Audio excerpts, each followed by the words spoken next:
Electoral bond मामला लगातार चर्चा में बना हुआ है। एसबीआई ने इलेक्टोरल बॉन्ड की खरीद फरोख्त, खरीदार के नाम समेत सभी जानकारियों के साथ अपनी रिपोर्ट तैयार की और सुप्रीम कोर्ट की सख्ती के बाद डेटा चुनाव आयोग को सौंप दिया है।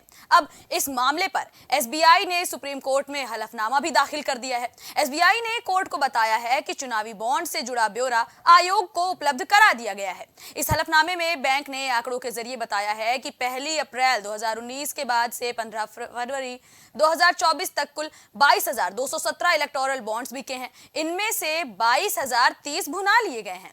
इनमें से 187 का भुगतान नहीं लिया गया है। जाहिर है कि नियमों के मुताबिक वो पीएम रिलीफ फंड में जमा कर दिए गए हैं। आपको बता दें कि इससे पहले एसबीआई ने इलेक्टोरल बॉन्ड से जुड़ी जानकारी साझा करने की समय सीमा 30 जून तक बढ़ाए जाने की गुहार सुप्रीम कोर्ट से लगाई थी, लेकिन कोर्ट ने एसबीआई की इस मांग को खारिज कर दिया और कड़ा रुख अपनाते हुए 12 मार्च तक सारी डिटेल चुनाव आयोग के सामने साझा करने को कहा था, जिसके बाद आज ये पूरी जानकारी एसबीआई ने साझा कर दी है और अब जल्द ही इस मामले में कोई भी बड़ा खुलासा हो सकता है, कुछ भी बड़ी खबर सामने आ सकती है, क्योंकि अब ये डेटा चुनाव आयोग के पास पहुंच चुका है। सुप्रीम कोर्ट का रुख लगातार इस मामले पर सख्त नजर आ रहा है। बताया जा रहा है कि 2 पीडीएफ फाइल्स में वो बड़े खुलासे छुपे हुए हैं जिससे चुनाव पर कोई भी असर पड़ सकता है या फिर ये पूरी तरह से नॉर्मल रिपोर्ट्स हो सकती है। फिलहाल इस मामले पर अभी तक खुलकर कोई भी बात नहीं की गई है। खबर से जुड़ी अपडेट लेकर हमारे सहयोगी अभिनव हमारे साथ जुड़ रहे हैं। अभिनव, इलेक्टोरल बॉन्ड का जो डेटा है चुनाव आयोग को सौंप दिया गया है, सुप्रीम कोर्ट का रुख लगातार सख्त है। क्या लगता है, क्या किसी पार्टी की मुसीबत बढ़ सकती है इस फाइल के खुलासे के बाद? जी बिल्कुल, देखिए ये जो इलेक्टोरल बॉन्ड का मामला है, सुप्रीम कोर्ट ने एसबीआई से सभी जो जानकारी है उसको साझा करने के लिए कहा था।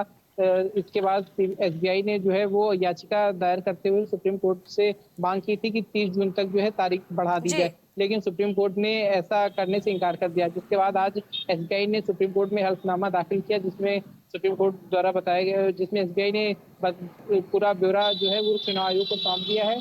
कितने जो इलेक्टोरल बॉन्ड्स हैं वो बिके हैं और जो इसे खरीद करने वाले लोगों के नाम, खरीद फरोख्त जितनी भी जानकारी एसबीआई के पास थी वो सभी जो है एसबीआई ने आज चुनाव आयोग को सौंप दिया है और इसकी जानकारी सुप्रीम कोर्ट से दे दी है। जी अभिनव, देखिए जब इलेक्टोरल बॉन्ड की खबर सामने आई थी पहली बार, तो लगातार विपक्षी पार्टियां भाजपा को घेर रही थी कि भाजपा कमजोर हो जाएगी, भाजपा के पास पैसों की कमी हो जाएगी। क्या लगता है कि क्या सच में भाजपा पर इस इलेक्टोरल बॉन्ड का, इसके बैन होने का किसी भी तरह का असर पड़ सकता है? जी बिल्कुल, देखिए ये इलेक्टोरल बॉन्ड का जो मामला है वो लगातार सुर्खियों में रहा है। विपक्ष इसको लगातार एक बड़ा मुद्दा बनाता रहा है। विपक्ष का आरोप था कि पार्टियों को इसमें फंडिंग की जाती रही है और सुप्रीम कोर्ट ने भी कहा कि ये आरटीआई से जुड़ा मामला है और ये सब सार्वजनिक होना चाहिए। जिसके बाद जो एसबीआई है उसको आखिरकार ये जो पूरा डेटा है उसको चुनाव आयोग को देना पड़ा। अब इसको एक केंद्र सरकार के लिए एक बड़ा झटका माना जा रहा है कि किस प्रकार से केंद्र सरकार जो भी फंड दिया गया है एसबीआई को, वो एसबीआई अब सारी जानकारी साझा कर रहा है। 15 फरवरी 2019 से लेकर अब तक कितने इलेक्टोरल बॉन्ड्स बिके हैं, कितने कौन से बॉन्ड्स खरीदे हैं, सारा जो डेटा है वो सुप्रीम कोर्ट के आदेश पर एसबीआई ने आज चुनाव आयोग को दे दिया है। अभिनव, लोकसभा चुनाव से पहले इलेक्टोरल बॉन्ड का ये मामला क्या चुनाव पर कोई बड़ा असर डाल सकता है? क्या किसी भी पार्टी पर ये बड़ा असर डाल सकता है? जी बिल्कुल, देखिए अब ये जो डाटा सौंपा गया है एसबीआई द्वारा चुनाव आयोग को, अब ये डाटा एक बार सामने आने के बाद सारी तस्वीरें साफ होंगी कि काफी राजनीति से जुड़ा ये मामला है और इसके काफी राजनीति पे परिणाम पड़ सकते हैं, क्योंकि एसबीआई ने जो किया ये एसबीआई ने सुप्रीम कोर्ट के काफी दबाव में आके किया। लगातार सुप्रीम कोर्ट इस पे सख्त रवैया अपनाए हुआ था और आखिरकार जाके आज एसबीआई ने चुनाव आयोग को अपना पूरा डेटा दे दिया है।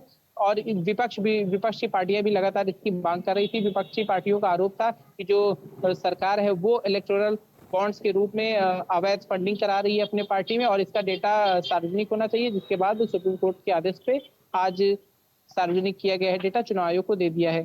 जी, इस खबर पर हमारे साथ जुड़ने के लिए आपका धन्यवाद अभिनव।